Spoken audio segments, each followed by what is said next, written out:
So, ayun nga po guys, karamihan po kasi sa atin. So, ayun nga po guys, karamihan sa So let me sing for you, like the birds in the mountains do, like a child who cries for you, cries for you. So let me sing. Hello everyone! Welcome back to my channel. It's Marian. And for today's video, I wanted to share to you how to make or how to create a rosary keychain. But before we start, kung hindi pa po kayo nakakapag-subscribe sa channel ko, please subscribe to my channel and click the bell button para ma-notify kayo kung may mga bago akong upload na videos.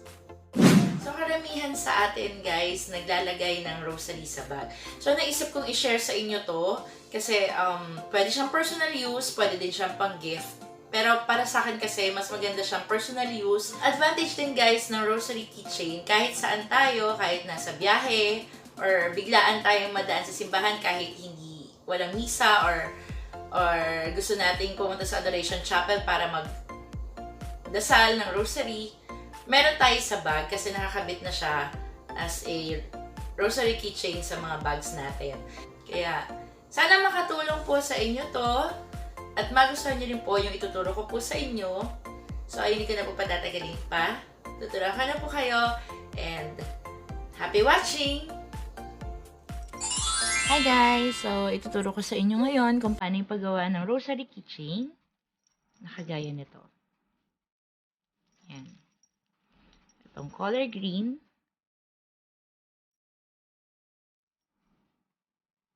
And then, itong color pink. Ayan.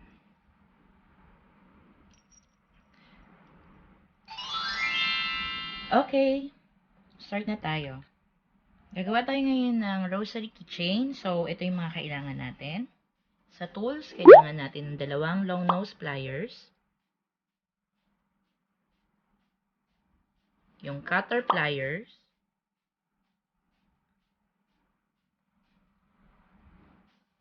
Tapos, yung nylon garter.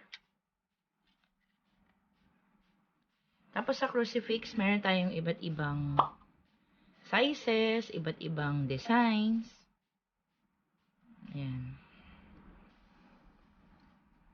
Tapos, keychain holder.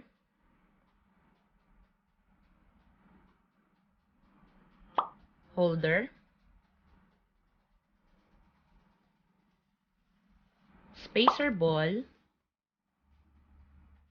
Big ring connector. Small ring connector. Tapos, mga beads, depende sa colors, sa designs na gusto nyo. Meron ako ditong color pink.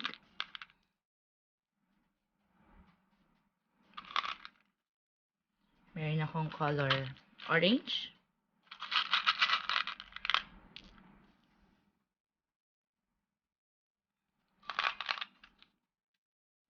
Color yellow. Ayan.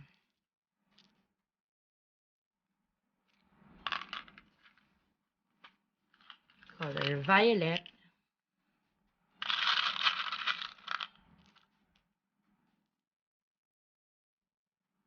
Okay. Meron din ako dito guys na ibang beads. Marami pang beads pero dalawang designs lang papakita ko sa inyo with different colors. Ito may cross yung kanyang design.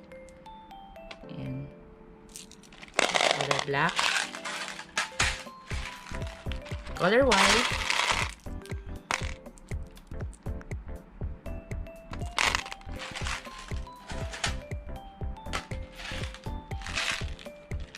Pink and violet. Pwedeng i-alternate guys yung paggawa ng rosary keychain. Pwedeng alternate colors. And then, yung eto, kadalasan ganito ginagawa ko kasi ang cute ng color niya. Pastel color siya. Okay? So, yun siya.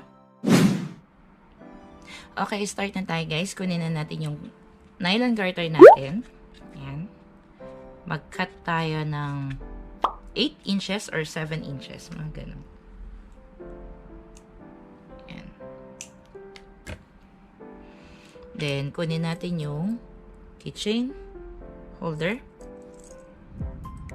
Lagay natin tong nylon. Tapos, ibuhol natin. Ayan.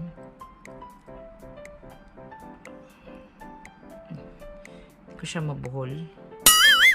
Wait lang ha. Hindi na yata ako marunong. Ayan. Okay. Ayan. Doblehin natin guys yung pagbuhol. Ayan. Okay. So, ayan na. Nakabuhol na siya. Kakailanganin na natin yung spacer ball.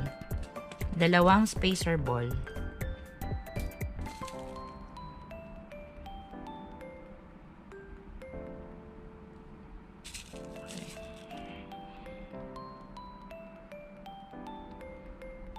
Ayan.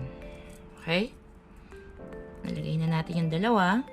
Then, gusto ko yung color pink. So, 10 na beads ang ilalagay natin. Pero, 5 muna. Ito. Isang beads. Then, yung spacer ball uli, isa.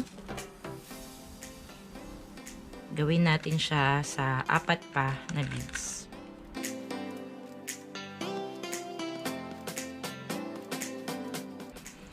So, ayan guys. 5 na siya. With spacer ball. Then, ilalagay na natin yung holder. Dito natin ilalagay yung crucifix. Ayan. Pang 5. Mamaya na natin siya ilalagay. Lagay muna natin uli yung spacer ball. Para sa another 5 beads pa. Para makompleto yung 10. Okay. Beads, then spacer ball. Alternate. Beads, spacer ball. Kagaya dito sa kabila, 2 spacer ball ang ilalagay natin.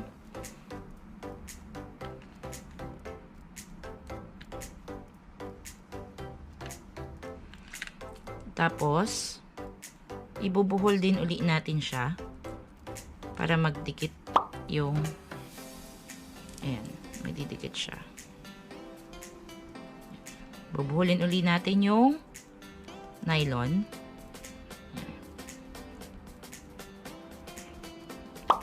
Doblehin nyo guys para hindi siya magkalas-kalas. Ayan. 1 na buhol. Then, 2 ulit. Pangalawa. Ingat lang kayo guys kasi madulas yung nylon. Tapos madulas yung kamay natin. Ayan. Ayan. Okay. Mahigpit lang dapat. Make sure na kapit yung binuhol nyo para hindi siya magkalas-kalas. Then, i-cut nyo yung sobra. Ayan. Okay. So, ayan na siya. Ngayon, yung crucifix, lalagay natin siya dito sa gitna. Ayan. Wait lang ha. Sabi ko kasi kanina, ito yung gusto ko. Pwedeng ito ang ilagay. Pwede din to. Pero ito na lang yung makapal na lang. Okay. So, ayan. Kailangan natin dito ay yung small na ring connector. Ang kailangan natin. So,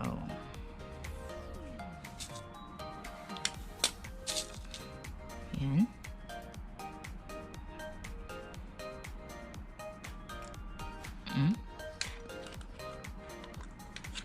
Careful sa paggamit ng long nose pliers kasi maiipit kayo. Ayan, lagay nyo dito. Then, ilock nyo. Ganyan. Ayan. Ayan na. Diba sobrang dali? Galing. Ang dali, diba? So, para mas maganda siya, wait lang. May kukunin ako.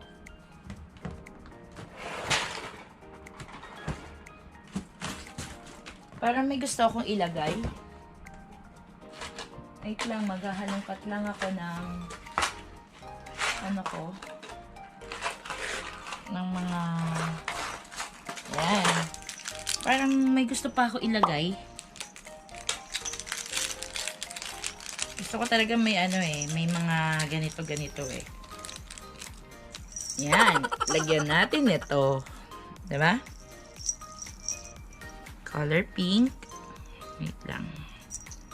Oopsie. Yan. Okay. Ito. Gusto ko siyang ilagay dito sa likod na lang. Or dito. Diba? Small ring connector, kailangan natin. Yung malalaking ring connector, kailangan natin siya. Depende sa mga crucifix na nilalagay natin.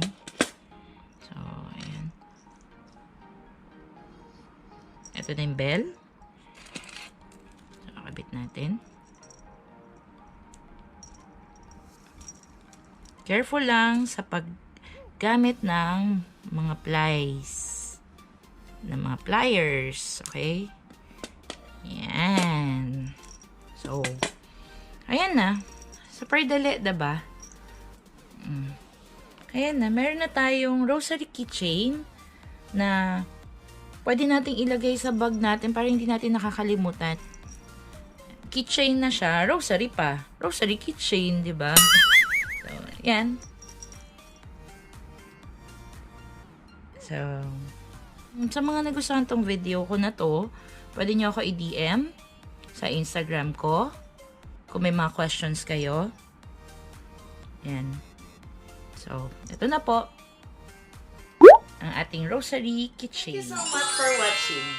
Kung nagustuhan nyo po ang video na to, please give me a thumbs up. At kung hindi pa po kayo nakakapag-subscribe, please subscribe to my channel and click the bell button para ma-notify kayo kung may mga bago akong upload na videos.